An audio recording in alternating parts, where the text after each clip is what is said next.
शेतकरी मित्रांनो नमस्कार.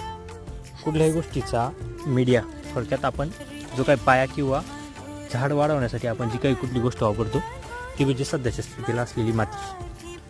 बेड प्रिपरेशन कसा तयार केला गेला पाहिजे ही काही वेगळी गोष्ट नाही, पण ठीक हरकत नाही. बऱ्याचशा वेळेस शेतकऱ्याकडून चुका होत असते. शेतकरी मित्रांनो हे बघा, साधारणपणे अर्धा फूटसुद्धा हा बेडची हाईट नाही. ज्यावेळेस आपल्याला हाईट ही अर्धा फूट किंवा साधारणपणे 1.5 फुटाच्या आसपास येईल त्यावेळेस बेडची आपल्याला चांगल्या प्रमाणामध्ये हाईट पाहिजे. बेडला ज्यावेळेस हाईट चांगली येईल त्यावेळेस रूटला स्पेस चांगला भेटेल. ज्यावेळेस स्पेस चांगला भेटेल त्यावेळेस निश्चितच आपलं कुठलंही क्रॉप हे व्यवस्थित असं राहील.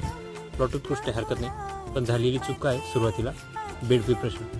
बेड प्रिपरेशन जर व्यवस्थित असतील तर निश्चितचपणे तुम्हाला मोठ्या प्रमाणात फायदा होणार आहे. आता असं बेड प्रिपरेशन व्यवस्थित न झाल्यामुळे किंवा रूट झोनला स्पेस न भेटल्यामुळे तुम्ही बघू शकता पूर्ण स्टेमवरती बऱ्याचशा ठिकाणी आपल्याला